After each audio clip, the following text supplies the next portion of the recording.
Many Toyotas that reach 300,000 miles never had engine repairs. Surprising, right? Because they strictly follow this maintenance schedule. But what is it? And why do most owners never follow them? All of this is coming in this video.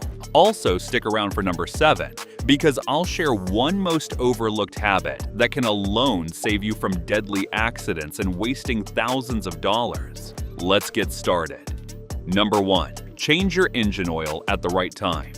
Alright, let me be straight with you. I've worked on Toyotas for years, and if there's one thing I see mess up a good engine faster than anything else, it's skipped oil changes. Oil is your engine's lifeline. It keeps everything moving, cooled, and protected. But when that oil gets old, thick, or dirty, it stops doing its job. That's when the real damage starts. Metal rubbing against metal, overheating, and parts wearing out way too soon. I've seen engines that could have lasted 300,000 miles, ruined by one too many missed oil changes. The good news? It's one of the easiest things to stay on top of. Most Toyotas need fresh oil every 5,000 to 6,000 miles, but always double-check your owner's manual. If your engine sounds louder than usual, the oil looks black and gritty, or that dashboard light pops on, don't wait. And yes, you can do it yourself. All it takes is a wrench, a drain pan, some gloves, and maybe 30 minutes of your time. $30 to $60 for supplies and you're done. Way better than a $4,000 engine repair, trust me. Bottom line, regular oil changes are the cheapest insurance for your Toyota's engine. Skip it now and you'll pay for it later. I see it all the time. Don't let that be your story. Number 2. Engine coolant. Specifically, the pink coolant used in most modern Toyotas. Years ago, red coolant was common, but that's old news now. If you're serious about keeping your Toyota on the road for 300,000 miles, here's one thing I want you to remember. Change your coolant every 50,000 miles or every 5 years, whichever comes first. You'll hear all kinds of advice out there. Some say wait until 100,000 or even 150,000 miles. Don't. I've seen too many good cars pay the price for waiting too long. Here's why it matters. Coolant doesn't just lose its power as it ages, it turns acidic. And when that happens, it starts eating away at the engine from the inside. It attacks seals. It corrodes metal. And in Toyotas, one of the first parts to suffer is usually the water pump. The acid wears down the seals and bearings, and suddenly you've got a leaky or noisy pump. Even worse, it can start wearing down the coolant passages. That leads to leaks, either on the outside of the engine or worse, into the combustion chamber. That means misfires, error codes, white smoke, and eventually, big repairs. If you're driving a hybrid, don't forget the inverter coolant either. Same problem.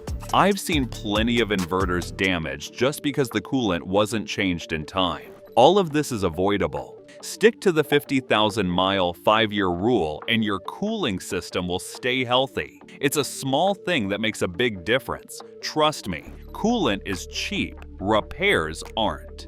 Number 3. Check your car's air filter. Here's something simple that makes a real difference. Your air filter. Think of it like your Toyota's lungs. Just like you need clean air to breathe, your engine does too. The air filter blocks out dirt, dust, bugs, and tiny debris before that air enters the engine. When the filter is clean, your engine runs smoother, burns fuel more efficiently, and puts out fewer emissions. But when it's clogged, now your engine has to work harder to pull in air. That means worse gas mileage, slower performance, and over time, even engine trouble. The good news? This one's an easy win. Most air filters need to be changed every 12,000 to 15,000 miles, or about once a year. Check your owner's manual to find the exact location and interval for your model. And honestly, you can often replace it yourself in just a few minutes. No tools, no mechanic. Just pop open the box, swap the filter, and close it back up. It's a small thing, but it adds up. A clean air filter keeps your engine healthier, saves you money at the pump, and helps your Toyota run the way it's meant to. Quiet, smooth, and efficient. Number 4. Transmission fluid. Let's talk transmission fluid. Because it's more important than people realize, especially if you want your Toyota to last 300,000 miles. For most non-hybrid Toyotas, you should replace the transmission fluid every 60,000 miles or 6 years. For hybrids, aim for somewhere between 60,000 to 90,000 miles. That might sound like a wide range, but here's the truth. Transmissions are a delicate balance. Changing the fluid too early or too often can be just as harmful as never changing it at all. I've seen people flush the fluid too aggressively or too frequently, and it actually made things worse. But I've also seen the damage when it's never touched until it's too late. Here's what's happening inside. Your transmission has clutches that wear down over time, and those tiny particles float in the fluid. Sounds bad, but a bit of that debris actually helps the clutch's grip. Too much debris, you risk clogging the valves and causing shifting problems. But remove all of it too soon or too often, and the clutches lose that extra grip and may start slipping. That's why I recommend a simple drain and fill every 60,000 miles. It gets some of the old fluid and debris out, but not all of it. Just the right balance. Always use the correct Toyota fluid. For most automatics and even hybrids, that's Toyota WS fluid. If you have a CVT, you'll likely need CVT-FE fluid. Don't gamble with universal fluids. When things go wrong, the aftermarket brand won't be there to help, but your repair bill will be. And for hybrids, while they don't have traditional clutches or valve bodies, their fluid still collects metal particles over time. That's why it's a good idea to change hybrid transmission fluid too. Keeps things clean and helps avoid long-term gear wear. If you made it this far, then consider liking this video, giving it a thumbs up, and subscribing to my channel. This helps me bring you more honest car advice. Number 5. Clean your battery terminals. Have you ever turned the key and nothing happens? Yeah, it's one of the worst feelings, especially when you're in a hurry. Most folks think the battery's dead, but many times the real issue is right there on top, that white or bluish gunk sitting on the terminals. That stuff is corrosion, and it's not just ugly, it blocks the battery's connection. That means your car might not get the power it needs to start. Let it build up, and eventually you're stuck with a dead battery. And trust me, replacing one can cost over $250. Need a tow? That number just got a lot higher. Here's the simple fix. Open the hood, grab a $5 wire brush, and clean the battery terminals. That's it. No fancy tools, no mechanic. Just 5 minutes in your driveway. I recommend doing it twice a year. Once in the spring, once in the fall. It's easy, cheap, and it works. I've seen way too many people get stranded over something this simple. Don't be one of them. Let's talk about another most important thing. Number 6, brake fluid. Let's not forget about brake fluid. It's one of those things most drivers never think about, but it plays a huge role in your safety.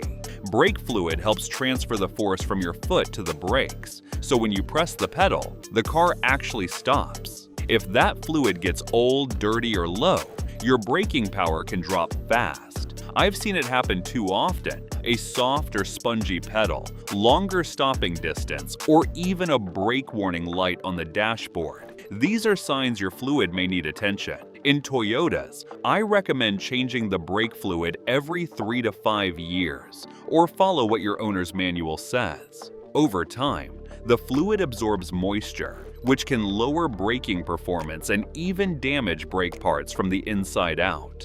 Fresh fluid should be clear to light amber. If it looks dark or murky, it's time for a change. Now, topping it off is simple. Just use the correct fluid type, DOT3 or DOT4 depending on your model. The reservoir is right under the hood. Add fluid slowly and don't overfill. If you're bleeding the brakes, the pedal should feel firm afterward, not soft or squishy. Always take a short test drive afterward to make sure everything feels right. Clean brake fluid won't just help your car stop better, it gives you peace of mind every time you drive. It's a small job that makes a big difference, especially when it matters most. Number 7. Most importantly, always remember, use genuine Toyota parts. If you're serious about keeping your Toyota running strong for the long haul, Here's a golden rule: use genuine Toyota parts. I can't stress this enough. I've seen way too many cars come into the shop with problems caused by cheap aftermarket parts. They may look the same, they may even fit the same, but trust me, they don't always work the same. And when they fail, it can lead to bigger issues that cost you even more to fix. Toyota parts are engineered specifically for your vehicle, which means they fit right, perform the way they should, and last longer. Whether it's spark plugs, sensors, filters, or even small clips and hoses, genuine parts are built to match your car's specs perfectly. They're tested, backed by Toyota, and the same ones your car had when it rolled off the assembly line. Now, I get it. Genuine parts can cost a bit more up front, but they also save you money in the long run by preventing repeat repairs, poor performance, and damage caused by low-quality materials. And let's be honest, when your goal is to hit 300,000 miles, you don't want to be cutting corners on something as simple as a part. Number 8. Spark plugs. Now let's talk spark plugs. They're not a fluid, but they're just as important. I see a lot of folks make two big mistakes with spark plugs: changing them too early or using the wrong ones. And believe it or not, both can actually cause more harm than good. If your engine is running well and you've kept up with regular maintenance, most Toyotas are set for spark plug replacement every 120,000 miles. Some newer V6 models, like the 2GR FKS engine, need them at 60,000 miles, so check your manual or service sticker to be sure. When it's time to replace them, use the original plugs. Not just the same type, the same exact part number. You can pull one out and read the number and brand, then match it. I've had people try to save a few bucks with aftermarket options, and it ends up costing more when the engine runs rough or throws codes. For something you only change every 60,000 to 120,000 miles, it's just not worth the risk. Go OEM and be done with it. Also, if your car's getting older and it's been about 10 years, even if you haven't hit the mileage yet, I recommend either replacing the plugs or at least removing and reinstalling them. Why? Because spark plugs can seize in place over time, especially in aluminum heads. I've seen plugs snap off after 15 years because they were never touched. A quick check now saves a big headache later, so keep it simple. Change them at the right time and use the right plugs. Stick with these tips because they will save you from overspending in the long term. If you found these tips helpful, be sure to watch this.